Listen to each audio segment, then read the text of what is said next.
ସଂକ୍ଷେପରେ ଚୈତ୍ର ମଙ୍ଗଳବାର ଓଷା କଥା। ଚୈତ୍ର ମଙ୍ଗଳବାର ଓଷା ଚୈତ୍ର ମାସର ପ୍ରତ୍ୟେକ ମଙ୍ଗଳବାର ଦିନ ପାଳିତ ହୁଏ।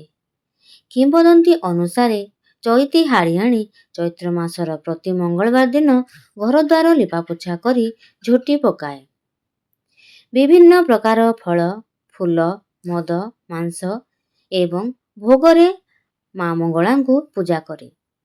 ଦିନେ ରାଜନବର ଓଳାଇବାକୁ ଯାଇଥିଲା।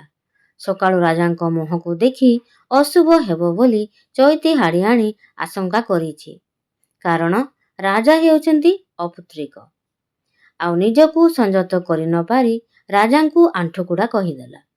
ଫଳରେ ରାଜା ଭୀଷଣ ରାଗିଗଲେ ଆଉ ଚୈତି ହାଡ଼ିଆଣିର 7 ପୁଅକୁ ଢିଙ୍କିରେ କୁଟାଇ କାଳୁଆ ଗଣ୍ଡରେ ଭସାଇ ଦେବାକୁ ଆଦେଶ ଦେଲେ। ପୁତ୍ରମାନଙ୍କୁ ହରାଇଥିଲେ ମଧ୍ୟ ଦୁଃଖରେ ଭାଙ୍ଗି ନ ପଡ଼ି ଚୈତି ମଙ୍ଗଳାଙ୍କୁ ମଦ ମାଂସ ଆଦି ଭୋଗ ଦେଇ ପୂଜା କଲା। ଦୁବ ପ୍ରସାଦ ନେଇ ମା ମଙ୍ଗଳାଙ୍କୁ ସ୍ମରଣ କରି କାଳୁଆ ଗଣ୍ଡରେ ପକାଇଲା। ମାଙ୍କ କୃପାରୁ ସବୁ ପୁଅ ବଞ୍ଚି ଉଠିଲେ। କିଏ ଘୁମୁରା ବଜାଇଲା ତ ଆଉ କିଏ ଢୋଲ ବଜାଇଲା। ରାଜାଙ୍କୁ ଚୈତି ହାଡ଼ିଆଣି ଅନେକ ଥର ଆଣ୍ଠୁକୁଡ଼ା କହିଛି।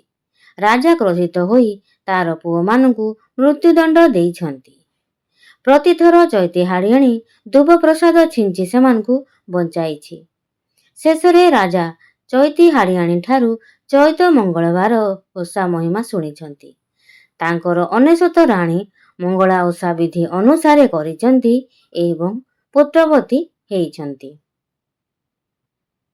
ତ ଦର୍ଶକ ବନ୍ଧୁ, ଏଟା କେମିତି ଲାଗିଲା ନିଶ୍ଚିତ ଜଣେଇବେ। ଜୟ ମା ମଙ୍ଗଳା। ମା ମଙ୍ଗଳା ଆପଣଙ୍କ ସବୁ ଇଚ୍ଛାକୁ ପୂରଣ କରନ୍ତୁ। ଆପଣଙ୍କ ସବୁ ଆଶାକୁ ପୂରଣ କରନ୍ତୁ।